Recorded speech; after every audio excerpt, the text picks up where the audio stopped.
Ya, selamat malam pemirsa. Senang sekali saya Arya Sinulinga kembali bertemu dengan Anda di acara One on One. 1 jam 1000 kontroversi. Siapakah tamu kita malam ini? Mari kita saksikan tayangan berikut ini.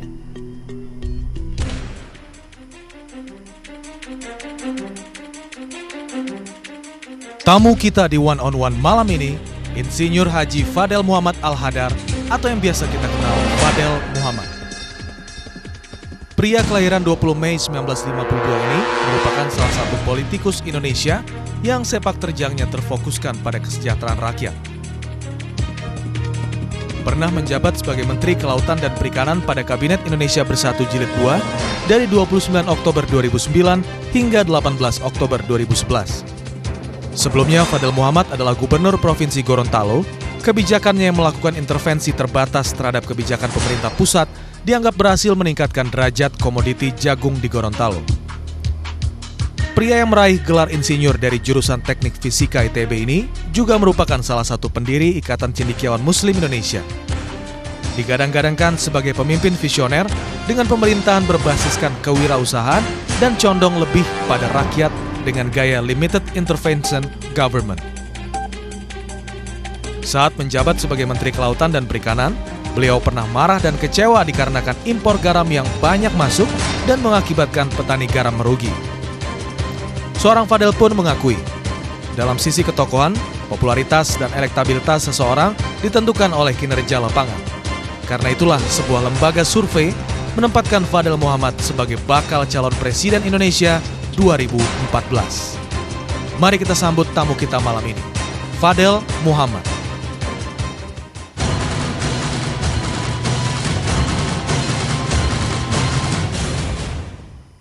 Baik, One on One malam ini bersama Fadel Muhammad dan beliau sudah bersama kita di studio malam ini. Malam Bang, apa kabar? Selamat malam.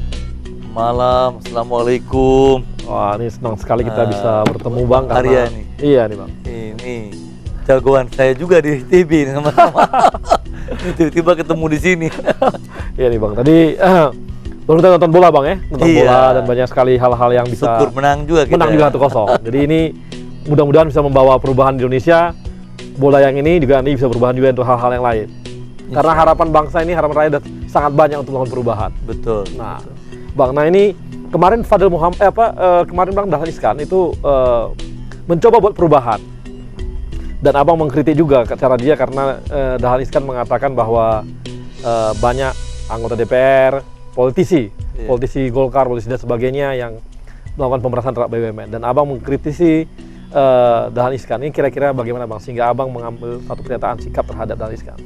Ya, artinya menurut saya sesama anggota di politisi kan kita mesti lihat. Kalau bongkar masalah-masalah yang tidak benar itu harus. Cuman maksud saya kan orang menunggu karya Pak Dahlan dalam bidang substansinya. Jadi misalnya mengembangkan merger perusahaan-perusahaan BUMN atau dapat tambahan duit dari luar negeri. Masuk daftar bursa di internasional, kemudian meningkatkan kinerja, itu kita tunggu itu. Tapi tiba-tiba yang hal-hal yang lain. Dan setelah mendengar sekarang juga Pak Dipo Alam bikin laporan DKPK, ya saya membaca di media massa orang mengetahui itu disuruh oleh SBY, tapi katanya istana mendukung. Saya kira mungkin ada strategi baru dari pemerintah mungkin untuk berbuat apa sesuatu. karena ada nama Idris Laena masuk di situ Pak sebagai politisi Golkar sehingga Bapak merasa sebagai ini Pak ya sebagai orang Golkar ini ikut terpanggil nih. Ini kayaknya merusak partai Golkar juga nih gitu. Ya, artinya salah satu karena itu, tapi yang lain-lain adalah yang utama dinamika di masyarakat ini kita ingin kalau boleh dinamikanya ke masalah-masalah yang substansial, ke masalah-masalah yang berhubungan dengan kinerja, yang pokok yang dibutuhkan oleh rakyat.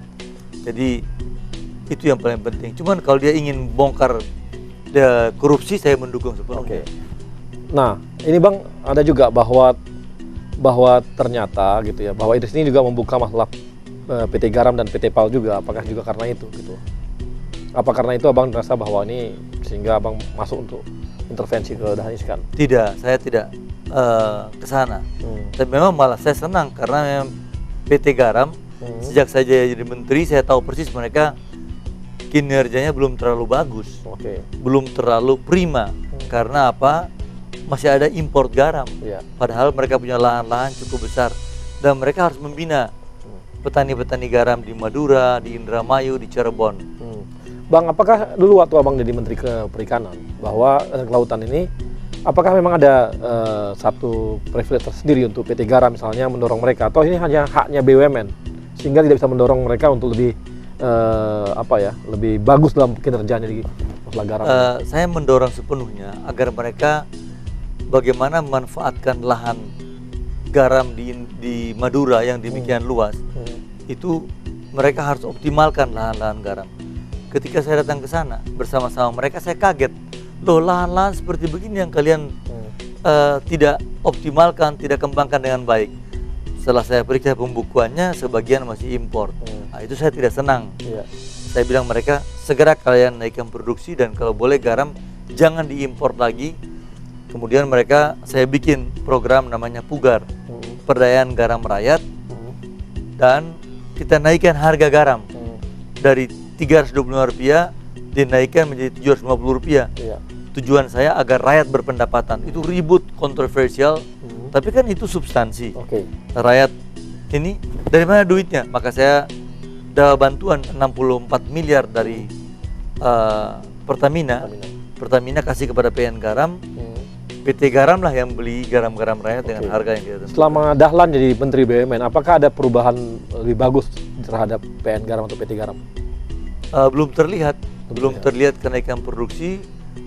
Ada dia punya program-program yang sedang dikembangkan sekarang ya. Kita mudah-mudahan ini, saya sudah minta kepada mereka dan saya sudah beberapa kali di media massa, dan sekarang saya bikin Yayasan Perdayaan Garam Rakyat.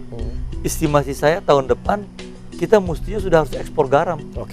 Sudah harus ekspor garam. Jadi sudah nggak ada masalah lagi untuk ekspor. Jadi sebenarnya yang Abang kritisi adalah Dahlan Iskan ini harusnya fokus kepada pekerjaannya sebagai Menteri BUMN, membenahi perusahaan-perusahaan, dan salah satu bukti adalah kinerjanya biar naik. Betul. Sehingga PN Garam pun kalau misalnya PT Garam juga bagus, akibatnya impor nggak perlu dibutuhkan lagi, Bang. Nggak perlu, malah kita harus ekspor. PT Garam pengekspor garam Indonesia ke tempat yang lain. Abang juga mengkritisi mengenai Menteri Kelautan, Cicip.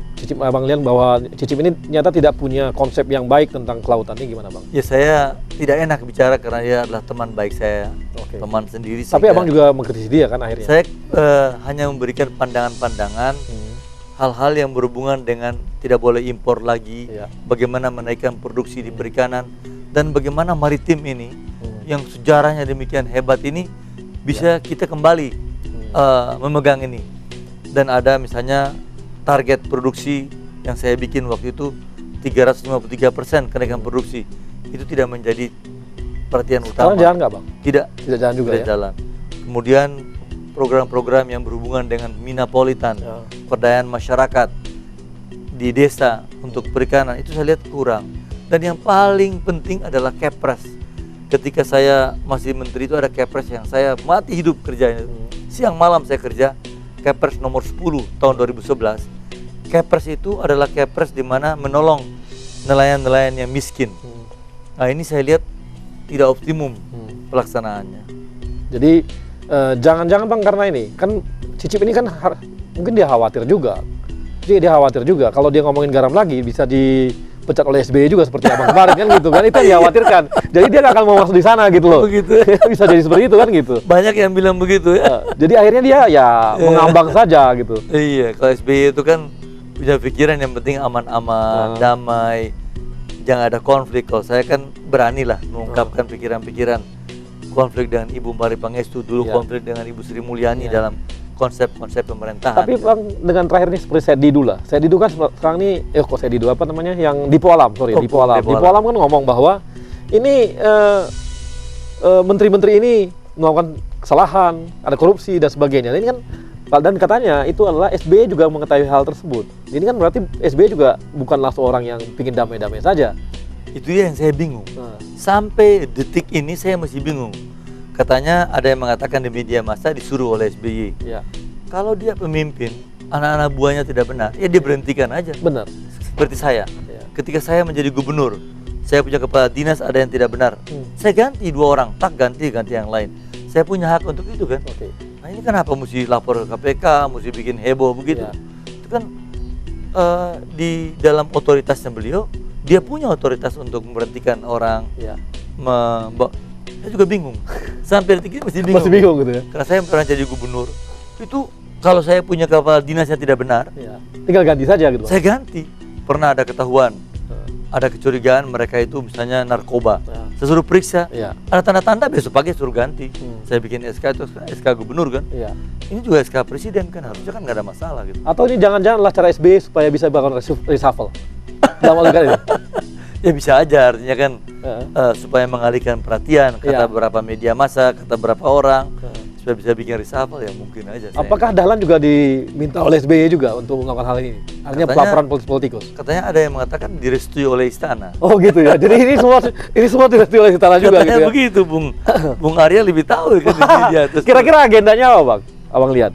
kalau saya lihat dari luar Iya. dan dengar dari kalangan masyarakat, ya mungkin agendanya adalah mungkin mengalihkan perhatian dari Oke, Senturi, dari kasus-kasus itu semua ya? kasus yang Oke. ada menyangkut ke Demokratnya barangkali Oke. gitu. Oke. Apakah ini juga usaha supaya ada penyerangan balik selama ini ke Demokrat mungkin lari ke Golkar gitu? Banyak yang mengatakan begitu, banyak yang melaporkan kepada ketua umum. Oke. Ketika saya mendampingi, ada yang mengatakan seperti begitu, bahwa ini adalah serangan-serangan balik, maka Golkar mesti hati-hati atau mencari teman bersama-sama untuk ada masalah lah gitu. Oke Bang, ini kita kembali ke belakang dulu. Boleh, Ketika boleh. Abang lu diganti karena masalah ada peperangan yang tidak baik juga dengan Mari Pangestu. Iya. Tapi kita akan bicarakan lagi setelah yang berikut ini. Pemirsa, kita akan kembali lagi setelah yang satu ini.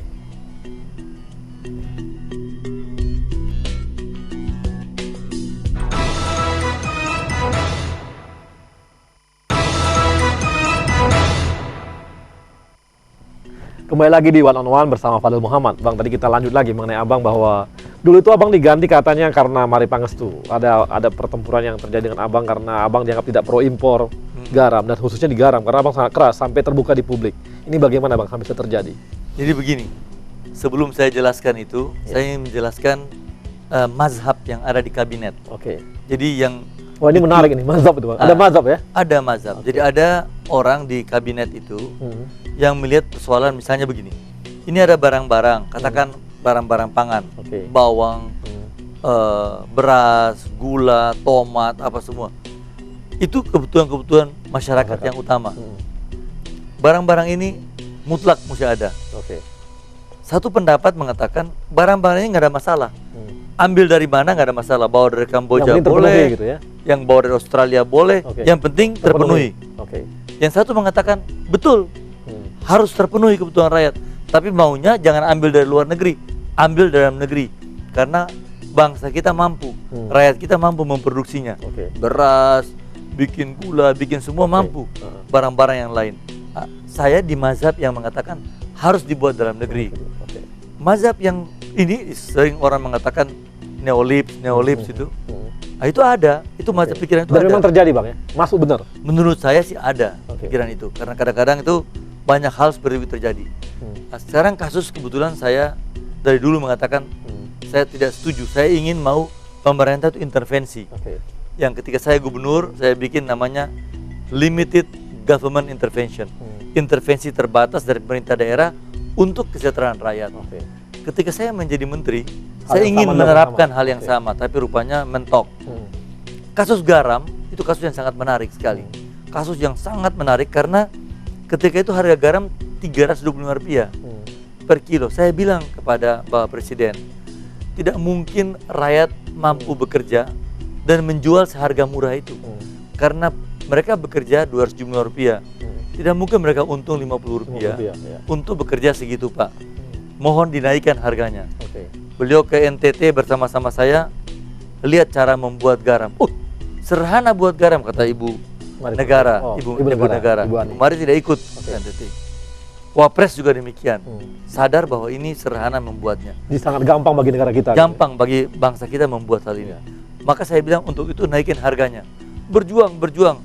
Ibu Mari semula tidak mau. Akhirnya naik, beliau tidak tanda tangan. Disuruh dirinya yang tanda tangan. Bagi saya nggak ada masalah, yang penting jalan. harganya tinggi. Ya.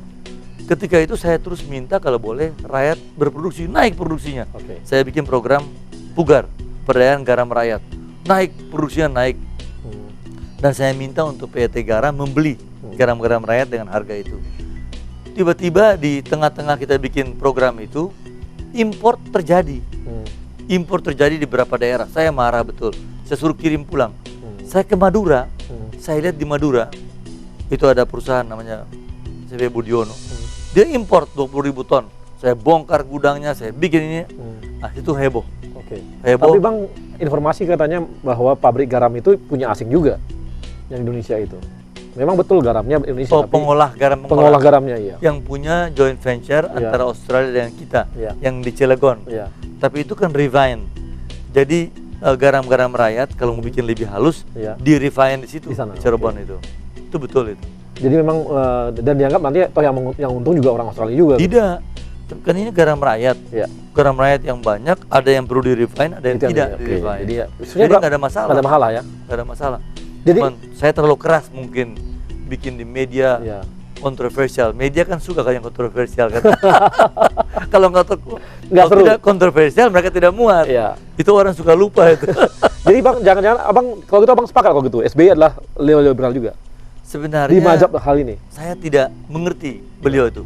Dalam pidato, dalam bicara itu tidak demikian. Tapi ketika orang lain membuat, orang lain buat, kadang-kadang beliau diamkan gitu. Nah ini saya tuh tidak mengerti gitu. Tidak nampak gitu. Maksudnya kan kalau saya presiden atau saya gubernur di Gorontalo, bikin jagung, saya instruksikan semua. Kemudian kalau ada yang masukin, saya bilang nggak bisa, saya stop. Gitu. Masukin beras ke sini, Gorontalo nggak mau saya stop, saya bikin boykot.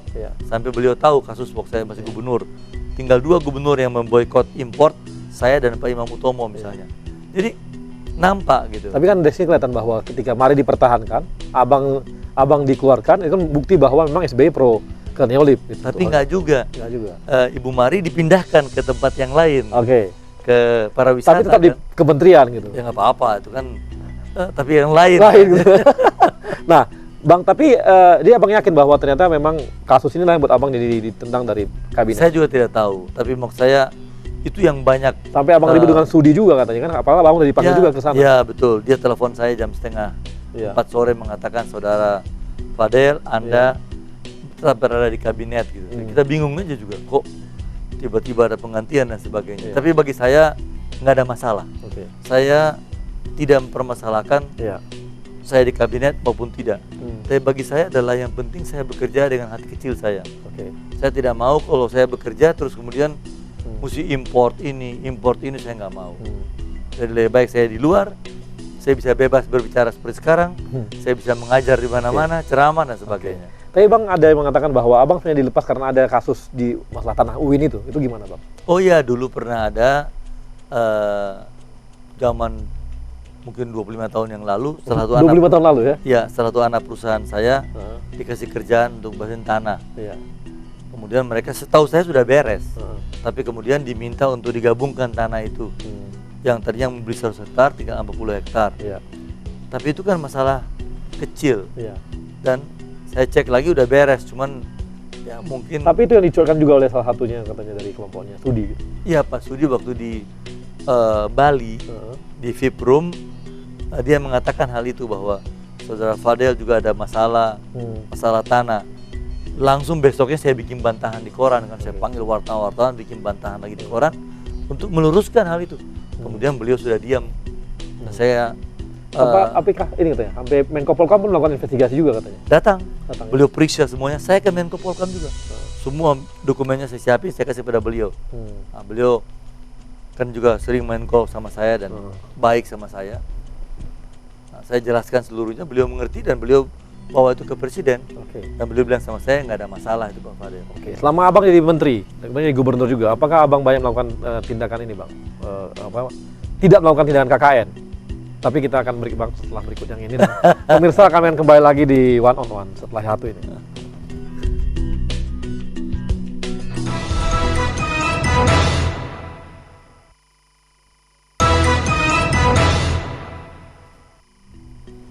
Baik pemirsa, kita kembali ke One on One bersama Fadel Muhammad. Bang, kita tadi bicara mengenai sebagai ketika Abang jadi pemimpin, kan sekarang ini masyarakat sangat membutuhkan yang namanya pemimpin yang tidak KKN dan sebagainya. Dan Abang telah melakukan sebagai pemimpin di Gorontalo dan kemarin di kementerian. Ini Abang bagaimana menjaga supaya tidak ada KKN di dalam setiap Abang melakukan kebijakan di setiap kekuasaan Abang? Jadi ada satu hal yang sangat penting. Yang pertama adalah kita bekerja di lingkungan kita, jangan ada keluarga dekat kita yang langsung bekerja dengan kita. Yang kedua, setiap laporan uang yang kita belanjakan harus diaudit dengan baik dan dilaporkan. Yang mengaudit adalah BPK. Maka ketika saya jadi gubernur Gorontalo, itu saya panggil BPK, bantu bikin sistemnya BPKP, maksud saya BPK audit. Dan saya mendapatkan wajar tanpa pengecualian. Berkali-kali. Sampai 2006 itu mendapatkan penghargaan dari Keluarga BPK. Abang nggak ada di berbisnis Bang, di Gorontalo? Sama sekali nggak ada. ada. Saya pun tidak berbisnis di sana. Jadi betul saya jaga. Ketika saya mengambil ditugaskan oleh Pak SBY menjadi Menteri Kelautan Perikanan, itu laporan keuangan dari KKP itu disclaimer, 5 tahun disclaimer.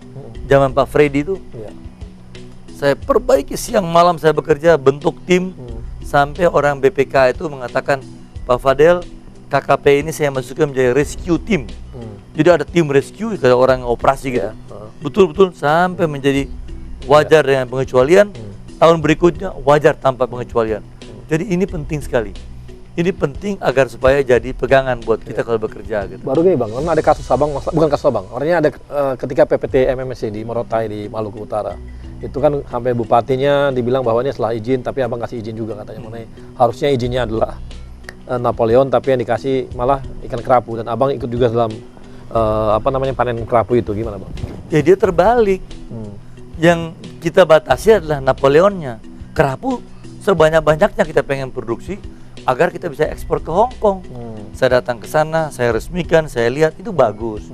Nah, tiba-tiba bupatinya ini saya nggak tahu kenapa, dan saya tantang dia. Saya tantang dia, nggak benar apa segala gitu. Padahal dia ini kan calon Golkar juga yang jadikan dia. Nah, akhirnya dia bikin gerakan, dia matikan usaha orang itu. Saya marah juga, tapi alhamdulillah perusahaan itu lapor ke polisi dan sekarang bermasalah di kepolisian dan bupatinya salah gitu. Tapi katanya Abang juga dilaporkan oleh polisi, oleh bupati ke polisi juga katanya untuk kasus ini. Iya, tapi tidak diapa-apakan karena ternyata perusahaannya bikin laporan, malah bupati dan aparatnya yang disalahkan oleh polisi. Nah, ketika juga Abang ketika apakah ada operasional Abang di sana? Artinya Abang ikut juga deal tertentu di sana katanya? Tidak. Saya sama sekali nggak ikut terlibat dalam perusahaan itu. Saya pun kenal mereka sudah lama berusaha sebelum saya menjadi menteri. Cuman saya suka, waktu saya jadi menteri itu saya suka kepada perusahaan-perusahaan yang membuat aquaculture. Jadi saya berpendapat bahwa perikanan itu mesti digeser ke aquaculture. Jadi ikan itu kita bikin yang banyak pembudidayaan, baik di darat maupun di laut. Nah, mereka bikin di laut lebih sulit lagi. Seperti kalau di Pulau Seribu ada yang dibuat oleh Pak Sofyan Ali Sabana. Saya dukung sepenuhnya program ini. Karena ini sangat dibutuhkan buat menaikkan produksi ikan. Tapi ada juga yang mengatakan Bang, ada Rosid dari Demokrat mengatakan bahwa si Abang dan adik Abang juga bermain dalam proyek-proyek di perikanan. Ya, saya tantang saudara Rosid waktu itu dan dia minta maaf dan tidak dan sebagainya. Dan memang minta maaf Bang, akhirnya minta maaf. Ya, dia bicara sama saya. Dia dengar orang bilang, tapi kan namanya juga kita pada kedudukan politik ya. Jadi kita harus berani melihat wajah orang. Kalau dia mengatakan sesuatu, kita mesti jelaskan duduk persoalan. Karena informasi dan menurunkan informasi adalah tugas daripada kita. Kelemahan daripada orang yang menjabat itu, ketika ada informasi dia takut. Dia takut bicara. Tapi kalau saya tidak, ketika saya mendengar sesuatu saya luruskan. Tapi di rakan katanya Abang tidak mau jawab apa yang dibilang Mr. Rosid itu. Ya, saya tidak frontal dengan dia, tapi saya kemudian menjelaskan, membicarakan dengan baik-baik karena dia pun tidak memberikan tuduhan yang sangat kontroversial, hanya mempertanyakan begitu. Ya sudahlah, kalau yang begitu-begitu kan kita mesti jaga. Tapi Bang, ada dirjen dari Aji Sularso juga bekas itu, dia mengatakan bahwa memang benar ada keluarga Abang juga terlibat di DKP. Saya kira tidak. Saya cek sama Aji, dia bilang tidak. Memang dia waktu itu saya ganti dengan yang lain, angkatan laut yang lain yang 2 bintang. Dia masih kolonel. Tapi dia bilang tidak, dia tidak pernah mengatakan. Jadi bisa dikatakan bahwa dia sakit hati atau bagaimana, Bang? Sampai kan ini sampai keluar ucapan tuh di media juga gitu. Saya nggak baca, saya belum baca itu, saya kira tidak demikian lah. Nah, tapi ada Dia kan bagian pengawasan, Oke. nggak ada hubungan sama usaha-usaha Oke, itu. masalah yang terakhir bang, masalah kasus abang juga yang diributkan orang, masalah APBD kemarin yang sampai masuk ke kejaksaan dan sebagainya, itu bagaimana bang? Itu bagus, Bung Arya ini bertanya bagus sekali. Itu dulu tahun 2001 saya jadi gubernur, Iya. ada sisa anggaran 50 miliar Iya. dari pejabat gubernur yang lama. Saya baru injak jadi gubernur, kemudian DPRD yang punya hak untuk menentukan anggaran, sebagian anggaran itu 5,4 dipakai buat dana mobilisasi dari 12 miliar yang ada. Dana ini kemudian dipakai buat dana mobilisasi oleh mereka. Iya. Saya tidak setuju. Saya lama tidak setuju, berhari-hari tidak setuju. Mereka kemudian pressure sama saya, datang sama saya. Akhirnya kita bikin perjanjian. Apabila nanti di kemudian hari Oke. ada masalah, item nomor 4, Anda menjadi penanggung jawab. Artinya DPRD tanggung jawab. Makanya ketua DPRD ini ya, yang Makanya ketua DPRD yang kena, tapi dia tidak kena sebagai korupsi karena uangnya telah mereka kembalikan. Dia dikenakan sanksi karena apa? Karena penyalahgunaan jabatan kekuasaan. Kenapa bang Kondo tuh tidak bertanya dulu bang, misalnya ke BPK atau ke BPKP atau apapun atau kepada KPK, apakah salah atau enggak gitu? Tapi abang tanda tangan juga gitu. Ya itu kan diskresi. Oke. Seorang gubernur punya hak untuk itu. Ya. Jadi Saya setuju tuh. kalau gubernur sama sekali tidak bisa mengambil kebijakan itu udah Bahaya, bukan betul. pemimpin lagi namanya. Dan kemudian nanti disalahkan orang, ya kita lihat sampai di mana dia harus salah dan mana yang benar gitu. Ketika saya membuat diskresi kebijakan untuk mereka itu, Oke. saya buat perjanjian dengan DPRD Oke. sehingga saya kuat. Orang ributkan lagi ya, akhirnya ya bisa kita selesaikan dengan baik lah. Oke. Jadi selama ini bisa dikatakan bahwa kasus-kasus tersebut tidak ada ini bang ya, tidak ada lagi. Alhamdulillah tidak menjadi beban bagi saya karena saya bisa menjelaskan dengan baik kepada mereka. Abang masih tersangka atau enggak bang? Udah dilepaskan nggak? Sudah SP3 nggak ada nggak? masalah ya. Udah SP3 bang? Sudah SP3 3 kali malah. Oh udah gitu? Udah 3 kali? Oke. Nah, Ya, hal yang sama gitu, dituduhkan lagi. oke. Kasus politik rame lagi, keluar lagi. Ini rame. Tapi kan itu sebagai politisi kita harus menghadapi setiap persoalan dengan tenang dan dengan sungguh-sungguh gitu. Oke. Jangan pula kita anggap enteng, kita nggak mau dipanggil. Oke. Jangan, kita harus hadapi dengan tenang, memberikan jawaban. Kita mesti yakin. Jadi nggak TSK Oh, lagi kita bang di bersih. Gorontalo? Bagaimana? Apakah masih TSK atau tidak lagi? Udah enggak, udah. Udah nggak lagi ya, ada SP3 bang ya? Iya. Nah, kemudian ini bang, masalah dengan JK. Dengan JK ini abang kayaknya seringkali bertempur, berapa kali bertempur.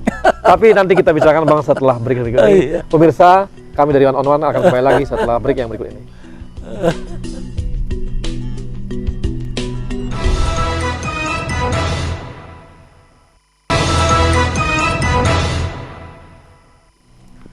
Kembali lagi di One on One bersama Bang Fadel. Bang Fadel, tadi kita bicara mengenai JK nih. Abang berkali-kali kita lihat banyak orang melihat bahwa abang ada bergesekan dengan JK, dan terakhir kemarin juga bang abang mengkritik JK juga. Itu kira-kira gimana bang? Sampai bisa, apakah ada pertarungan politis sebelumnya di Golkar sehingga abang juga saat mengkritisi JK? Begini Bung Arya, kita ini kan sama-sama dari ITB. Kita ini kan orang-orang yang berpikir lepas, Oke. berpikir yang rasional. Kalau salah-salah sedikit pun nggak apa-apa, kita hadapi dengan tenang aja kan. Jadi saya memang anggap Pak Yusuf itu seperti saudara, kakak sendiri gitu. Kakak, karena lama saya kenal beliau. Adik beliau teman sekolah saya. Sama-sama kita mengembangkan PT Bukaka Teknik Utama. Ya saya kadang-kadang konflik dalam berpikir yang tidak sama dengan beliau. Di politik juga kadang-kadang saya kurang sependapat. Ketika beliau menjadi ketua umum Golkar, saya termasuk yang mengatakan Bapak nggak usah mencalonkan diri gitu. Itu dia, ya. Itu pun dianggap saya kontroversial di depan umum di Hotel Borobudur. Apa karena itu dianggap JK mengganggu Abu Rizal Bakri mungkin? Ya sekarang juga begitu. Ketika beliau mencalonkan dari Golkar, kita bilang ya udah, Bapak kan pernah menggunakan kereta ini, pernah pakai gantian lah, bahasa saya begitu. Gantian lah adik sendiri Pak Abu Rizal Bakri ini. Ya, yang seperti begitu aja, yang rasional-rasional. Nah, sekarang beliau mau maju. Kita bilang ya kalau beliau maju kan kita dari timur kan banyak pendukung-pendukung dari timur. Ya kasihan aja Pak Ical, tapi beliau mau maju terus. Apa karena JK lebih tinggi Pak popularitas daripada Ical, sehingga Bapak lihat bahwa ini Ical bisa terganggu dengan JK? Iya. Kita nggak bisa hindari, Pak Yusuf itu populer sekali. Dan Pak Yusuf itu ya pikiran-pikiran Emang dia karena lepasnya dan antitesa sama kontroversial. SBY ini Pak ya? Itu yang buat Dan dia mungkin dulu tinggi. bekerja sama. sama-sama. Kemudian antitesa sama SBY. Iya. Nah, orang suka yang seperti begini. Media massa lah yang suka. Dulu media massa itu menempatkan Pak Yusuf Kalla selalu di halaman-halaman 1. Tapi ketika pemilihan presiden, Mundur ke belakang. malah dia nomor cuma 9%. Itu pun yang saya pertanyakan gitu. Oke. Apakah ya tidak selalu gitu. Kalau yang diangkat-angkat oleh media massa kemudian menjadi Populer juga bagi rakyat. Jadi elektabilitasnya ada Iya. tinggi. Nah, baru gini Bang, ketika kemarin lah waktu Abang dilengsarkan oleh SBY, apa nggak ada dari Ical untuk pertahanan untuk bela Abang? Ya saya kira nggak ada, dia nggak punya hak apa-apa. Dia nggak punya hak sama sekali dan itu kan hak prerogatif presiden. Iya. Tapi kan dia punya bargain Bang. Ya dia punya bargain, dia masukin temannya dia Pak Cicip lah. Gitu. Jadi gitu. Tapi kan dari ini Cicip dari Golkar juga ya? Golkar juga temannya Pak Abu Rizal Bakri. Jadi ini lebih kepada, tapi Abang juga dihambat juga ketika mau jadi gubernur di DKI?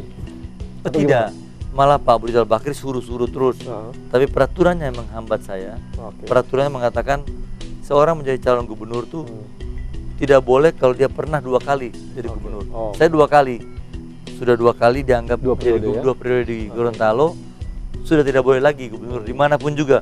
Di Aceh nggak boleh, di Jawa Timur nggak boleh, dimanapun juga, termasuk di Jakarta. Tapi ini juga Bang, Abang ini kan aneh juga karena dianggap Abang dulu waktu di Golkar, tapi Abang milih mendukung SBY daripada JK. Ini apakah karena pilihan bersama-sama Ical atau pilihan bagaimana Bang? Ya waktu itu terakhir pertemuan malam-malam itu Pak Abu Rizal Bakri bersama-sama saya datang ke rumah Pak Yusuf Kalla. Kemudian Pak Abu Rizal Bakri ketemu dengan Pak Yusuf terbatas. Saya di luar malah. Saya dengan adik-adiknya Pak Yusuf Kalla. Ketika keluar dia bilang sama saya bahwa Pak Fadel sudah nggak bisa lagi apa-apa nih Del. Oke. Sudah kelihatannya beliau sudah maju dan harga mati. Ya sudahlah kalau begitu. Tapi sebenarnya kita dipanggil rapat oleh Pak Yusuf Kalla, dia mengatakan saya memutuskan untuk saya maju. Oke. Saya bilang kalau begitu kita dukung. Dan cuma 2 tempat yang beliau menang di seluruh Indonesia. Tapi Abang masuk di Gorontalo tim dan SBY Bang? tidak, Oh nggak masuk? tidak. Oke. Kita kan dari Golkar, saya ketua Iya, Golkar iya. kan. Dan hanya menang di Gorontalo dan di Sulawesi Selatan. Di Makassar. Itu yang Jadi yang lain semua yang kalah. Yusuf Rizal mendeklarasikan Abang sebagai pendukung SBY itu bukan Bang ya? Ya mereka mengatakan demikian untuk membuat JK panas lah gitu, kesal aja. Tapi kan terbukti tidak demikian. Oke. Nah gini Bang, kan sebenarnya Abang kalau dilihat dari visi dan sebagainya, maksudnya Abang sangat potensial untuk dari Golkar untuk mendukung mencalonkan diri jadi presiden Bang. Dan malah orang melihatnya dari ketika Abang memimpin di Gorontalo gitu ya. Kemudian ketika Abang di kementerian, itu kan punya visi kebangsaan yang sangat jelas. Nah ini gimana? Apakah Abang nggak punya niat untuk kedepannya Bang? Ya saya, semua manusia ingin berkarya. Semua manusia ingin berbakti dan berbuat sesuatu buat kepentingan rakyat. Oke. Menjadi pemimpin tidak harus selalu jadi presiden. Jadi bisa aja kita kemudian nanti di parlemen, di DPR dan sebagainya. Yang kedua kita mesti tahu jalan dari diri kita sendiri, tahu jalan. Di presiden sekarang Pak ARB, Pak Abu Rizal Bakri telah kita putuskan dari Golkar. Ya sudahlah, jalan Abang ini support gitu ya? biar kita support beliau aja supaya tidak kontroversial di inter kita. Karena paling penting jaga kekompakan di antara kita. Jadi Bang ini apakah kedepannya Abang apakah hanya sekedar jadi caleg saja atau bagaimana targetnya nanti? Saya kira ya ada hal-hal yang sulit saya ungkapkan di media, tapi yang paling penting adalah saya masih ingin berbuat buat kepentingan rakyat. Terutama saya belum pernah di legislatif. Saya kan sudah pernah jadi gubernur, sudah Oke. pernah jadi menteri, sudah Ya. di legislatif belum pernah. Oke. Mudah-mudahan saya bisa kontribusi menjadi salah seorang calon dari sana. Di dalam legislatifnya ya? Iya. Tapi Kang tentunya kan ada dengan visi-visi yang Abang bangun tentang ini negara maritim dan sebagainya Iya, yang saat ini betul. dilupakan oleh masyarakat gitu ya. Iya. Kan ini kan sangat dibutuhkan. Kira-kira Bang konsep Abang mengenai negara maritim itu bagaimana? Tapi kita akan sambung Bang setelah break yang berikut ini. Pemirsa kita akan kembali lagi setelah yang satu ini.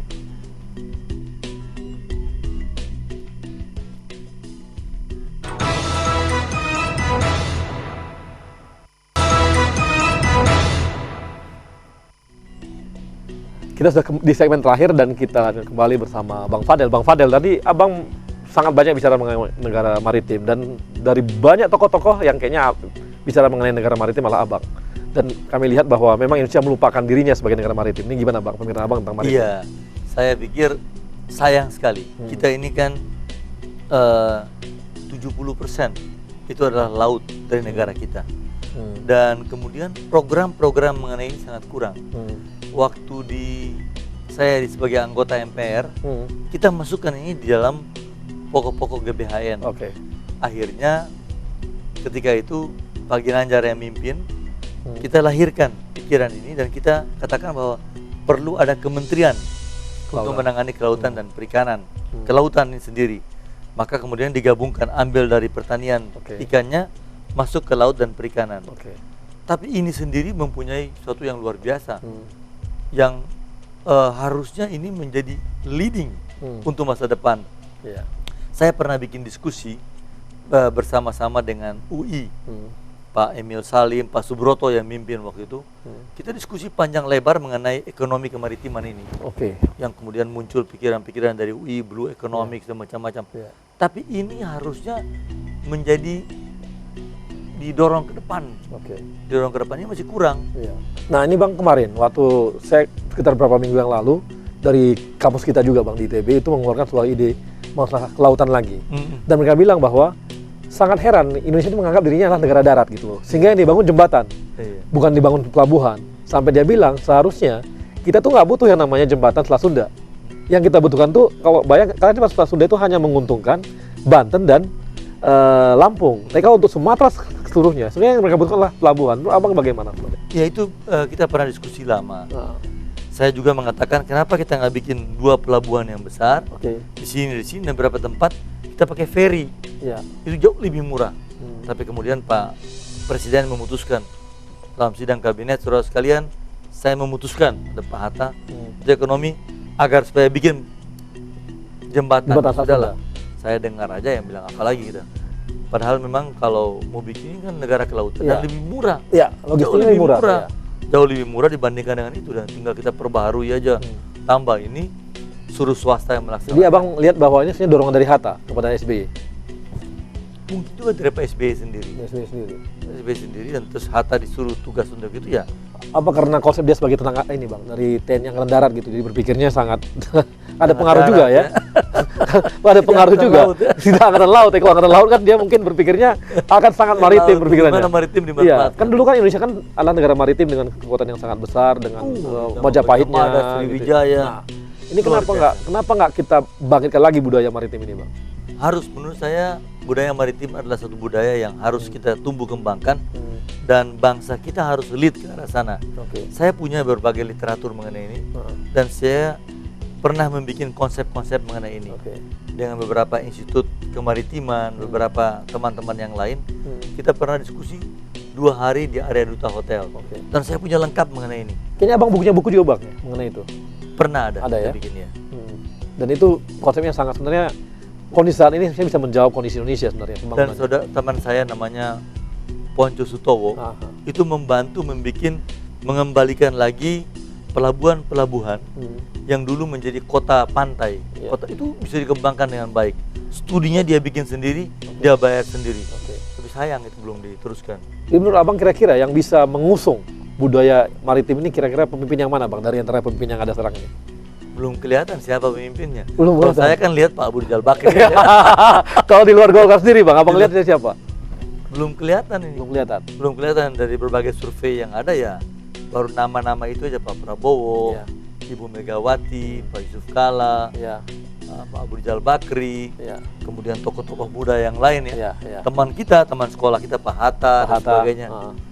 Ya kita lihat aja, mudah-mudahan saya kira pertengahan tahun depan bisa kita lihat siapa yang punya visi kemaritiman yang perlu kita dukung agar supaya bisa berpikir ke arah sana. Apakah Abang nggak dorong juga Bang Ical supaya lari ke berpikir mengenai Indonesia dengan maritim? Iya, saya sudah sampaikan pada beliau dan beliau sudah consider untuk masuk ke ruang sana. Nah, dari antara yang ada Bang, dari pemimpin-pemimpin yang ada ini, kami juga kemarin mempertanyakan sepertinya, karena dari survei mengatakan calon presiden tuh yang milih ternyata cuma 40% yang ada sekarang ini ya. Artinya Prabowo, Megawati dan sebagainya, Ical dan sebagainya itu cuma 40%. Saya 60% itu belum memutuskan. Betul. Nah ini artinya masyarakat masih menunggu siapa sebenarnya tokoh yang lain itu. Dan sampainya akhirnya jadi lelucon juga ketika muncul yang namanya Rhoma Irama. Iya. Ini kan karena 60% itu Bang. Jadi menurut Abang, ini sebenarnya apakah kita mengalami stagnasi dalam kepemimpinan atau bagaimana Bang? Menurut saya belum saatnya. Belum perlu kita terlalu memaksakan siapa calon. Yang ada biar aja mereka berproses. Ya. Dan nanti pertengahan tahun depan, Bung Arya kita akan lihat. Kita akan lihat kalau saya tampil lagi di sini, Ya. saya bisa mengatakan bahwa siapa kira-kira yang calon yang kuat, kan dia harus diterima oleh pihak di Jawa Ya. dan luar Jawa tentunya.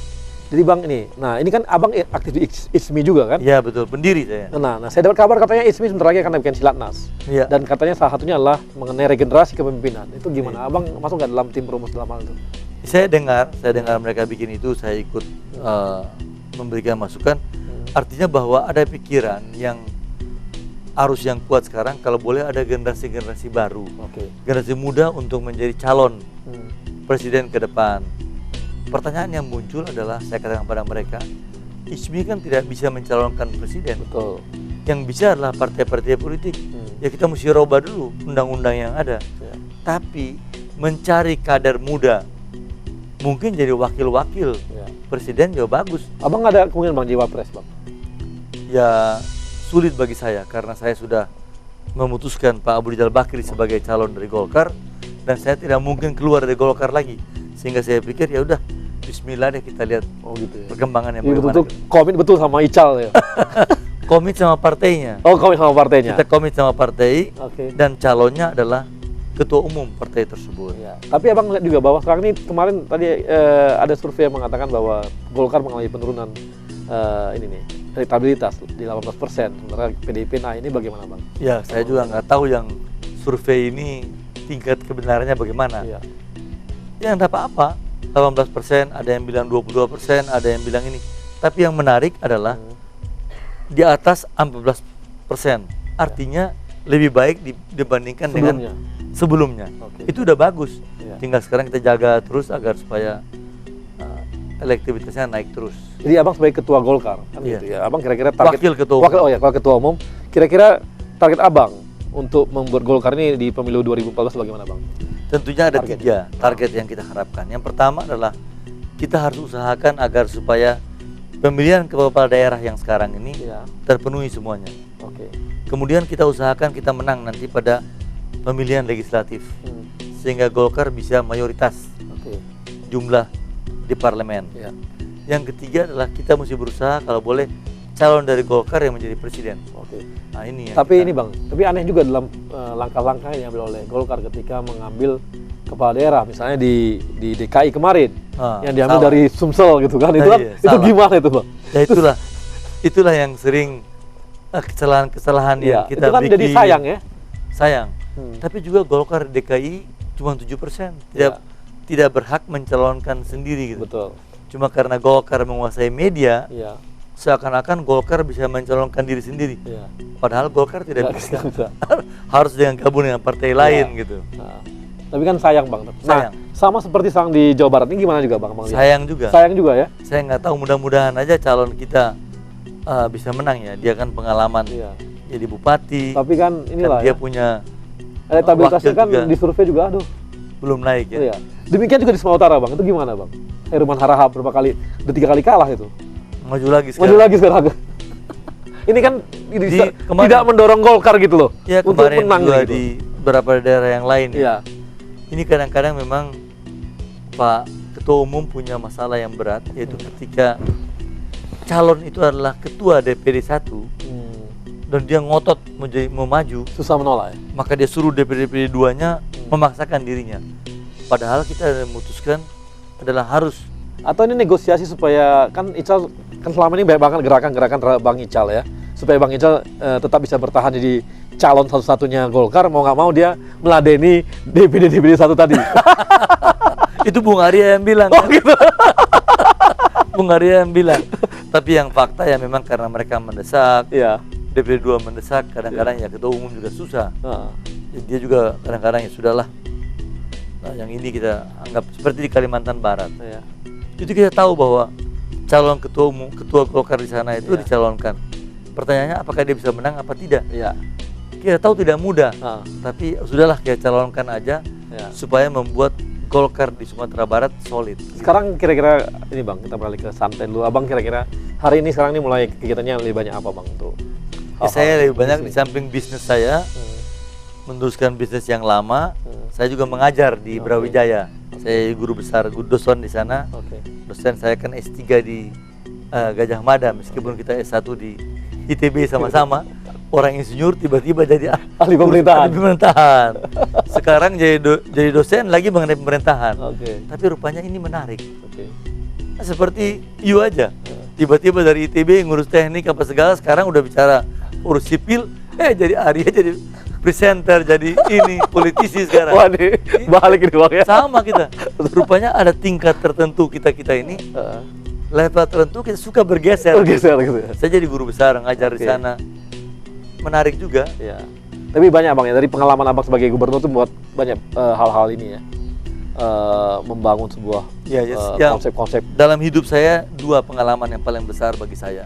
Yang pertama ketika saya menjadi dosen, menjadi mahasiswa di ITB, Ya. itu banyak sekali saya belajar jadi mahasiswa, karena kita aktivis. Ya. Kedua adalah ketika saya jadi gubernur Gorontalo. Oke. Yang lain-lain itu Tapi biasa-biasa. itu juga ini Bang ya, cukup mengejutkan juga ketika Abang dulu ke Gorontalo yang memang provinsi baru yang tidak kekayaannya pun yang orang tidak ada. Nggak ada. Tapi Abang mau ke sana gitu. Mau, karena desakan dari masyarakat dan saya lihat orang miskin terlalu banyak. Oke. Kita kan kadang-kadang punya obsesi Iya. sebagai aktivis, Iya. punya obsesi untuk majukan orang miskin, bikin kerakyatan, bikin Iya. ini.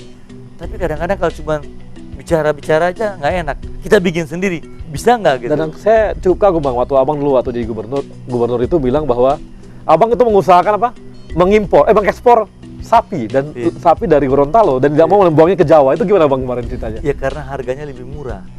Untuk jual ke Malaysia, permintaan Malaysia tinggi sekali. Oke. Saya ekspor jagung pun ke Malaysia, tidak jual ke Jakarta. Ekspor ke Filipina. Karena memang di sana transportasinya lebih gampang, Iya. lebih dekat, harga lebih bagus. Dan itu Abang lawan ya. Abang lawan kebijakan pemerintah pusat kabarnya. Iya, pemerintah pusat ini kan kadang-kadang hanya berlaku umum. Padahal kan harus spesifik daerah. Oke. Harus spesifik daerah sehingga disesuaikan dengan kondisi daerah. Oke. Mereka bikin aturan-aturan, kadang-kadang juga Capman itu Iya. Mendagri. Oh ini mesti begini. Saya kadang-kadang tidak mau ikut, rame aja. Oke Bang, terima kasih Bang. Terima kasih, Bang Fadel. panjang sekali, Iya, Bang banyak sekali. Arya. Pemirsa kita tadi bersama Bang Fadel. Bang Fadel ini sangat berpengalaman berbisnis, orang yang berwirausaha. Kita tahu dulu Bukaka itu adalah perusahaan yang menghasilkan teknologi-teknologi terbaru Bang ya, yang kadang-kadang di dunia juga belum ada. Iya, betul. Malah kadang-kadang juga diminta ke luar negeri juga untuk membangun Betul. banyak Airport hal. di Hong Kong, Airport di Hong Kong juga. Singapura, Iya, gitu. itu adalah di karya-karya Bang Fadel yang kita ketahui. Tapi tidak hanya berhenti di sana saja. Bang Fadel juga berkarya di pemerintahan dan memberikan contoh yang bagaimana sih membangun sebuah pemerintahan yang baik. Dan dia memulai dengan Gorontalo yang memang sangat miskin dan provinsi yang baru. Dan saat ini di Kementerian Kelautan juga begitu. Bang Fadel membangun sebuah konsep tentang kemaritiman dan itu dia konsisten. Yang akibat kekonsistenan juga membuat Bang Fadel terpaksa digeserkan oleh Pak SBY. Dan kita harapkan ke depan Bang Fadel ini tetap bisa memberikan sesuatu yang terbaik bagi bangsa dan negara kita. Amin. Terima kasih pemirsa. Terima kasih. Terima kasih Bung Arya. Ya, hebatnya ITB.